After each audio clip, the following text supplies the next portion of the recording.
Good Saturday morning and welcome to Sports Chatter AZ. I'm your co-host Jim Marshall, also known as AKA Baseball, and I'm alongside Bob Aries, also known as Kingpin. How you doing today, Bob? Good, Jim. How you doing? We had a busy week again this week in sports.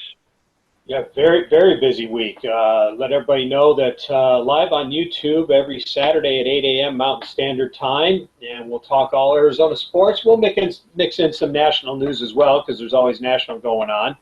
So, but I think we should jump right in. And boy, what an overview for a week of sports in locally here in the Valley. And the Suns, they had a bizarre press conference last week where they, said 26, teams would love to have all the Phoenix Suns players on their team, and we're building for the future and everything like that. And the coach is secure. And then And then he yesterday, fired him.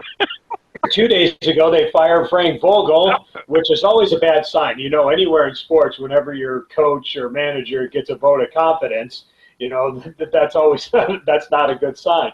So they let him go, and then yesterday they didn't waste any time. They went Right. out and they got Mike Budenholzer.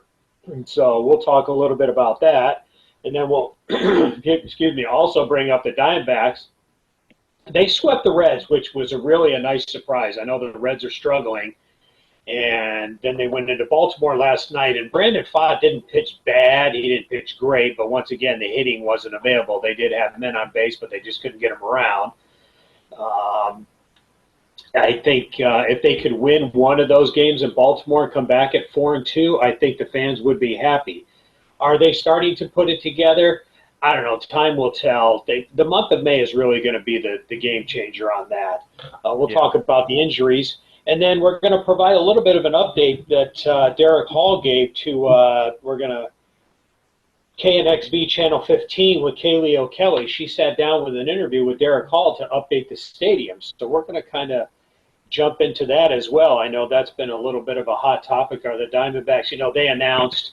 It was 2, 3, 4 years ago. They were looking at Henderson, Nevada, and everybody got all nervous, and then somebody leaked some pictures of the stadium being remodeled and what they need to do, and then during spring training, Ken Kendrick and Derek Hall had their meeting to open up spring training, and Kendrick announced that a lot of cities would be happy to have the Arizona, Right. a major league team, and we have to look at options. He's kind of pushed that back a little bit, but it's got everybody talking. After losing the Coyotes to Utah, which I think everybody's going to realize when they sit back and take a look at that. Alex Murillo, he received $1 billion from the NHL for the move, and reports are that he took that $1 billion and he went to Nevada to invest in another piece of land and open up some more retail spaces and everything. So that's going to be real interesting. We won't talk hockey too much, but we're going to follow it. But if fans really think that the NHL is coming back, they're not coming back. I'm sorry, they're not. No. They did everything they can, and I think Bettman, Gary Bettman, the commissioner, he tried everything, and in the end, I think he just told Alex Murillo, if you can find a deal, take it, and he did. That's exactly what he did. So we'll just see how that plays out. The Mercury had their home opener, preseason game, and that's probably all we're going to say about that. So Exactly. Although I know that Barry Bloom did cover that, and he was there on Sunday, and his big story out of that thing wasn't even about basketball; it was about charter flights. yes. So you and I attended the Arizona Rattlers game, 2 weeks ago. They're in Tucson to play the Sugar Skulls, which is turning into be quite a nice rivalry. We were credentialed to see the game. Wait a second, is that a husband and wife rivalry? Yes. So it isn't. I think with head coach Kevin Guy owning the Tucson Sugar Skulls, and so that would be interesting. But his wife does the day-to-day operations as he's being the head coach of the Rattlers. You and I went out to the Rattlers, and we're going to promote them as much as we can. But It's just not the same. I don't know if it's the games are on Sunday at 3 o'clock. I know the IFL has a contract, with a couple of smaller caffeine TV and a couple of smaller sites, and maybe that was the best option. But if they're going to have the games on Sundays, they need to make them maybe at noon. And as we were walking out of the stadium, we could hear people saying it's not the same. Put the games back on Saturdays, and maybe they'll get through this year and realize that it's time to put the games back on Saturday. I don't know if it's necessarily the arena being out in Glendale. I just think it's the time that it is. 3 o'clock on Sunday is a challenge, especially in Phoenix. Right, and by the time that I got home, it was like 7 o'clock. It was it was pretty late already, and for me to get there, it's an hour and 15-minute ride on a Sunday morning, and what I mean by that is with no traffic. Right, and I even heard people saying the tailgating. They wanted to tailgate, and I guess they're not allowed. So that part we don't know too much about it. So, but let's go ahead and let's just jump right into the Phoenix Suns. Like we had mentioned, after giving Frank Vogel a vote of confidence in that very, very strange press conversation, they went out and they let him go, and they didn't waste any time, and they signed Mike Budenholzer. And it's reported, a mega deal, $50 million, maybe even more. If you remember, Budenholzer was a finalist back when the Suns were looking in 2018 before they hired Monty Williams, and he immediately pulled out. And reports were it was the money, and then of course the Robert Sarver incident that was going on, and things like that. But that's not to rehash, but what was the reason why that he did it? Was it he was not allowed to build his own team? We know Robert Sarver would, be the final say on making decisions. So this time around, they got him. In case people don't know, Mike Budenholzer is a local Arizonan. He's from Holbrook. His father is a legendary Hall of Fame basketball coach up at Holbrook, won many state titles, and really put basketball on the map. And that's one of the big pushes. If you look, Holbrook, a lot of Native Americans up there, and that really pushed basketball up there, and the Suns enjoy going up into the Navajo Nation and all that. So Mike Budenholzer, if you remember, Budenholzer was the coach of the Bucks when they beat the Suns. And if you step back a little bit, and I'll let you comment on this, you go back to when the Suns played the Bucks in the championship. I don't necessarily think the players got outplayed. I think Monty Williams got outcoached by Mike Budenholzer. Absolutely. He blew that championship. Absolutely. I couldn't agree more. And I don't follow basketball probably as much as you do or a lot of other folks, but I did watch all the finals, and they had that championship in hand, and Monty Williams blew it. Now, the recent coach, the 1-year coach that we just had, and I don't even know how long they had signed him for. I'm sure the Suns are out a bunch of money. I'm sure they didn't just sign him for 1 year. But the thing is, he did a horrible job. I mean, this team didn't know what the hell they were doing the whole friggin' year. And they didn't play well together. And that decision of getting rid of him was the right choice. They did the right thing, because this team, with the players that they have,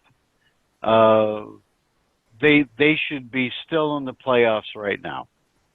Right, and there were reports that Vogel, Kevin Durant and Frank Vogel didn't even talk. Christmas Day, the report comes out that Durant wanted to be traded. Now Chad Ochocinco has a podcast out there, and he says Durant told him he would love to be in Miami, and so now the trade talks are there. So I think the Suns had to do something. I'm not necessarily going to blame everything on Frank Vogel. He was more of a defensive guy, and I think he tried to bring in the defense, and the Suns are an offensive threat. They have three quality scorers, and I think he was trying to balance it with. For me, my big blame is, and it was funny, we were talking about, the owner blamed the players blamed the coach, the coach blamed, the owners.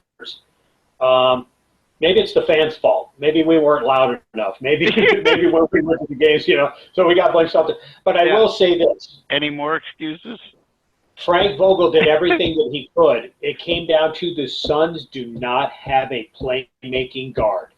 That is the issue. When they let Chris Paul go, that was going to be the problem. You can't ask Devin Booker to be a playmaking guard. Bradley Beal can handle it on an occasion, but he can't do it full time. They need a playmaking guard, and that's what the problem was. For the Suns, what they needed when they had Chris Paul was they needed DeAndre Ayton to play like a mad center. He just was too laid back. Right. So then they go out and they get rid of him. They trade him to Portland. They break in Nurkic. He was supposed to be the answer for the big man, and then having Chris Paul as your playmaking guard. You can always say the hindsight, if you had Chris Paul, they would do better. Yeah. Leads to the question, though, does this mean the big three are coming back? There's been reports that Booker wants to go to New York, whether they're true or not. Bradley Beal's here to stay. Nobody is going to pick up that contract. He's guaranteed next year, and somebody would have to take on the contract 100%. So does that mean the big three are coming back and they're going to try to go out and get a backup center? Drew Eubanks was not the answer. I mean, there were times the minute he came in, the fans were just booing him. He'd end up with a turnover and 2 fouls in 30 seconds, So we have, so it will be, like we said last time, it's going to be an interesting off season. Yeah. But does this mean the big three are coming back? I don't know. I guess all we can say is we'll wait and see. This team well underachieved, and that's why I give that's why I bash the coach a little bit. They just underachieved all year. You need a coach. Would Phil Jackson have won with the talent that this team had this year? And I would say yes. Would Monty Williams have won with this team? I think he would have won. I think he would have probably gotten them deep in the playoffs. But I don't think Monty Williams is not the guy to take him to that next level. And we know that during the championship game. But yeah, I think that they would have played well together because Monty Williams did have that knack, but he just isn't the guy to take a team to the championship. And it's interesting, why did Budenholzer get blown out of Milwaukee after winning a championship? They said he had a hard time communicating. I don't know. That's the first that I had heard that. So, look, let's face it, the game has changed. You and I are the get off our lawn guys, where whatever the coach said, the players did. Now it's whatever the players say, the coach has to do. Right. So Budenholzer's coming in. He's going to have to put some quality assistants around him. I'm sure he'll build a good program, the assistants around. He's going to stress offense. This team still needs to play a little bit of defense. We know in the end, when you get to the finals, defense wins. We saw that. Milwaukee, every time Monty Williams made a move, Budenholzer countered with a better move for defense. Guy not known really for defense, and it showed. Playmaking guards.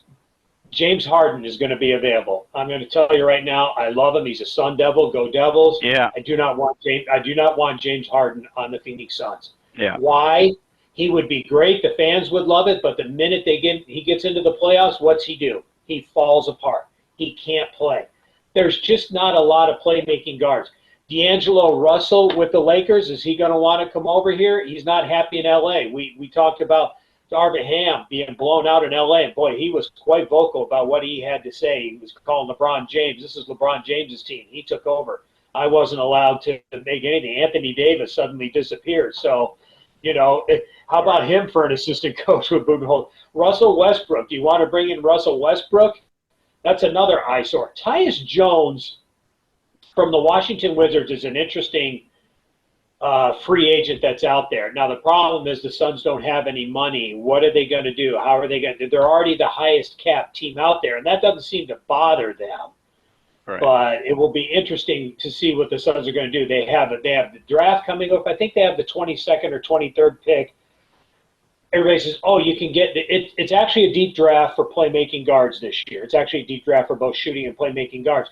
The problem is if you bring in somebody and they're looking at somebody, maybe 19 or 20 years old, it's going to take them 2 or 3 years. The Suns want to win now. That's why they brought in Budenholzer. They want to win now, so they're going to have to really work out something. Do you make a trade? Do you? I mean, there's a lot of questions out there. Right, but who are you going to trade? Are you going to trade Devin Booker? Maybe.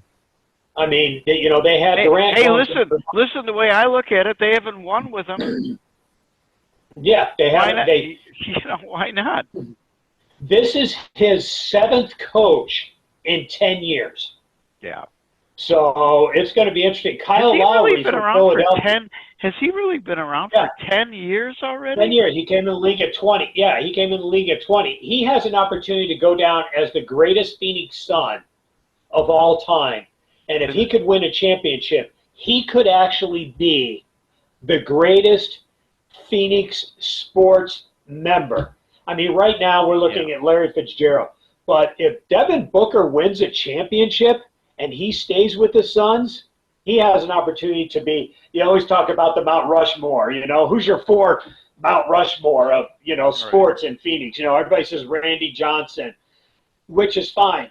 But you have an opportunity for Devin Booker, who played his whole career in Phoenix. And I think that's why everybody doesn't want to trade him. But, boy, he's the best player that you could trade. Right. But then that also tells you that the Suns are looking to rebuild, and I don't think Matt Ishbia wants to do that. One final note on that, and then I'll let you jump in on that. I'm so thankful that Matt Ishbia said Isaiah Thomas, not the Isaiah Thomas that's currently bouncing around the league, the Isaiah Thomas back in the days when Jordan was beating up on the Pistons. I'm glad he's not going to be involved in decision-making. I'm glad they did not bring him in as coach because you know what he did in New York. I mean, the allegations we won't bring up, but he basically ruined the New York Knicks team. So that's the one positive I got to give Matt Ishbia. But I'm with you. I have been a Phoenix Suns fan since 1968, 55 years, going on 56 years now. This is definitely one of the top 5 most disappointing seasons in the history of the Phoenix Suns. Yep, absolutely. With the talent that they had, and they. I'm sorry. I go back to the coach. And you know what? I'll correlate it to the Arizona Diamondbacks. They have a manager, Torey Lovullo. Of course, I love Torey Lovullo. Ever since he's been here, his players will run through a wall for him. And that's, I don't see that with the Suns. I don't see that actually with a lot of teams around period, major league sports. Right. Torrey's been great, and we'll probably transition over to the Diamondbacks as well. But Torey Lovullo is a great manager. Will they be in the playoffs this year? I highly doubt it. But they're going to be fun and exciting to watch. The team is not going to give up. And I think that's... Go ahead, I'm sorry. Yeah, and I think that's what the Suns fans wanted. Now, remember, when Frank Vogel was with L.A., after his first year, they were just kind of trashing him and ripping him and everything. This is not what we thought he was going to be. Now, granted, he won a championship in the bubble, but he was able to convince the players that this play my system. And that you're talking with some superstars. You're talking, obviously LeBron James, the current one of the best players in the league. I don't know if I'm going to call him the best player in the league, but one of the best players. And he bought into the system, but in 2022, they decided to get rid of him. So basketball is a little different than baseball, where I think the game has changed so drastically with basketball. Like you said, we enjoy watching the college game a little bit more, and then the WNBA, because you're watching 7-footers dunking the ball all the time, or anybody dunking the ball. And look, the three-pointer is nice, but attempting 40 and 50 and three-pointers a game, it's boring. Right. And so maybe, Budenholzer is going to come in and he's going to provide a little style, maybe a little change of offense. If you get a playmaking guard and that can hand the ball off and can pass the ball like Chris Paul did, it's just going to make Devin Booker and Kevin Durant that much better. I'm not saying that Devin Booker took a step back, but this was not the same Devin Booker that I've seen, even when this team was only winning 20 and 22 and 30 games a year. He just seemed to be laid back a little bit more, and is that because he wanted Kevin Durant to take over the team? Durant is one of the best players ever. He's got his 2 championships. What more can he do? He's one of the 100 greatest players. If he wins another championship, is he one of the 25 greatest players? That, people are going to say yes, people are going to say no. Devin Booker needs to be the leader of this team and then let Kevin Durant feed off of him. Yeah. The one thing that bothered me about Devin Booker this year, and it's around the league, he is the number one complainer or whiner in the league when he gets a call. Every time he gets a call on him, he's always crying to the officials. And then it just takes him out of the game, and players have figured out how to do that. Teams have figured out how to do that. Kevin Durant and Bradley Beal need to get, if the big three are coming back, they need to get him back to being the superstar player that he was a couple of years ago. It's time we see Devin Booker win an MVP. He's, like you said, 10 years in the league now. And yes, he's been an all-star and he's got the team into the playoffs. He needs to take him to the next step. It's time to get back to the championship and win the championship. And maybe that's what everybody was thinking, and that's why they went out and got Mike Budenholzer. Right. I got to shift gears a little bit now. We'll get off of Suns basketball for a bit. Yeah. But, some national news today is a pitcher who was just drafted by Pittsburgh Pirates just last year, I believe. And he's been a meteor through the minor leagues already, and he's making his major league start today. He's had phenomenal records. I think in AAA, I think he faced like 47 batters already and struck out like 27 of them. I'm kind of interested to see this guy pitch today against the Cubs and see if he's really that good. I believe his name is Skeens, if I have that right. Yeah, they call him Paul Skeens. Exactly. He's out of LSU. 6'6" right-hander, and he has just been lighting it up. He led LSU to the College World Series championship, and we know LSU, the SEC for all sports. They're really building a baseball foundation down there. Yep. And 5 minor league appearances at the end of last season. He dominated AAA hitters, like you said. Struck out 45 batters. When was he drafted? Was I wrong about that? But wasn't it last year that he was drafted? Yes, last year. Yeah. Yeah. Yes, and he's just been lights out. And Pittsburgh, I thought the Pirates would take the next step, and he just, he's from Fullerton, California, and he has just been all over the place. College career, he played in the summer league, the Cape Cod League that they call it, and he was their, if they have an MVP, but he was their most outstanding player. Last year he won the John Olerud Award, which was the nation's best two-way player. So, but he definitely is going to be a pitcher. So, National Pitcher of the Year, Dick Hauser Trophy winner. LSU won the College World Series. And they selected him the first overall selection last year. And Dylan Cruz also was drafted, and he's, so they're teammates. And I think it's the first time ever. I'd have to look it up. I mean, we're sitting in front of the internet. We can look it up. But I believe they're the first college teammates in playoff history. And he was in the Florida State League last year, and didn't pitch as much because he already pitched, the college, and he wanted to rest his arm and everything. But he pitched, I think, 3 games, and then they moved him up to Double-A Altoona, and then he began the season this year in Triple-A, and 45 strikeouts in 27 and a third innings, and pitched to a 0.99 ERA. Right. And he has everything. He has a fastball. He's got a changeup. He's got a curveball. He's got everything. Now, what we're going to see from him today, the Cubs we know, and the Cubs, can I use the word wishy-washy? The Cubs, they're battling right now. They would be in the playoffs. The Cubs can hit, but they're not getting pitching. Then the Cubs get pitching, and then they get hitting. Cubs are going to be chomping at the bit to go after this guy. So we're going to see, is he going to be limited to maybe 5 innings? Are they going to hold him to maybe 60 to 75 pitches? I'm really interested to see how this game is going to turn out. If the Cubs are hitting, they could really light him up.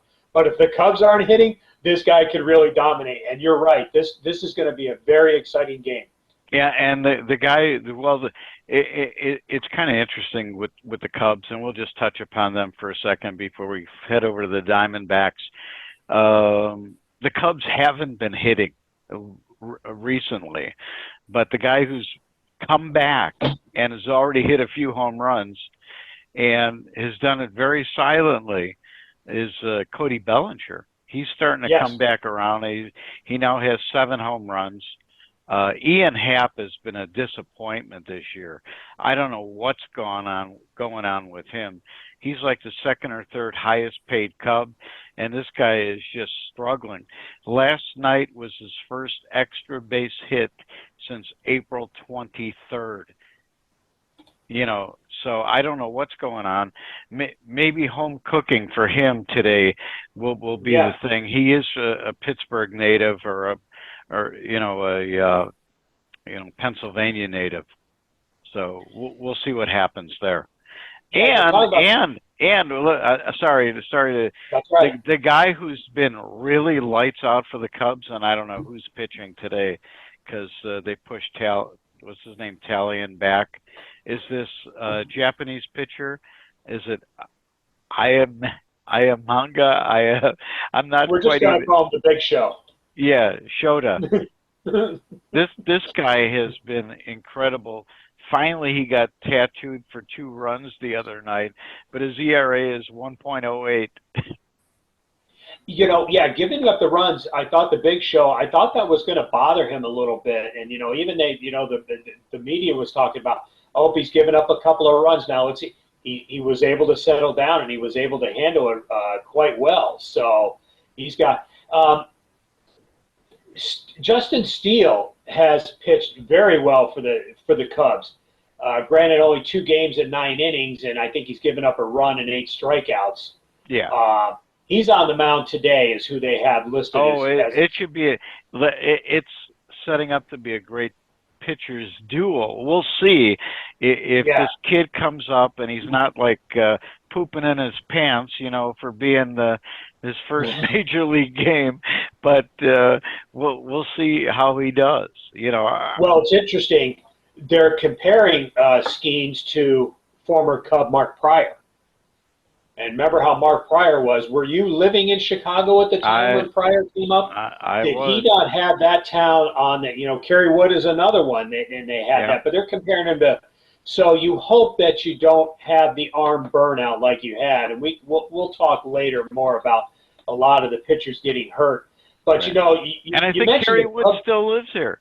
I think he used to live in Fountain Hills, but I did talk to him once. I said, are you still living in Fountain Hills? Because I lived at Fountain Hills at one time. And he goes, no, the wife wanted to move down to the Biltmore area. So, but I'm sure he's still living here. So, that'll be an interesting game. And then the Diamondbacks have a day game today against the Orioles. That Orioles team is really a good team. They're tough. The Diamondbacks are similar to the Orioles, where it took a couple of years to build up the farm system. And I'm telling you, Adley, the catcher, and, we support Jackson Holiday being sent down. Brought in a couple of veterans to help with the pitching staff. And the Orioles, right up until last year, last week of the season, they were in the race. So it's going to be interesting to see how they handle it. Brandon Foddy pitched okay. He's now 1-3. We know last year he'd be sent down, called up, sent down. I think it just kind of wore him out. Bryce Jarvis is a little similar to that. The Diamondbacks have to figure out Bryce Jarvis, because I think Bryce Jarvis has a future in baseball as a long reliever and maybe a sixth inning guy. And they have to either leave him up and the whole year with him, or send him down and let him get more experience. And they're doing that with Walston. We saw him come up, pitched okay, had a tough couple of innings, but hopefully they can figure it out.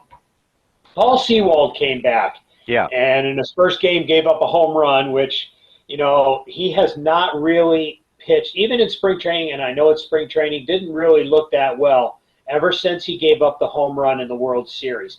Now, he came in and got his first save, but he was a little shaky as well. Hopefully he's going to help Kevin Ginkel out, because Kevin Ginkel is not a closer. I mean, can he come in and get a save? Yes, but he just can't do it on a consistent basis. Yeah.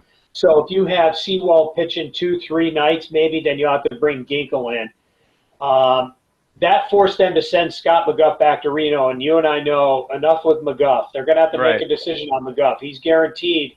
Have we seen the last of Scott McGuff? Miguel Castro is still hurt. What are they going to do when he comes back? Those are two guys that just, as far as I'm concerned, shouldn't even be on the team. Right, Andrew Saalfrank. If is he going to go? They brought him up and he didn't pitch very well.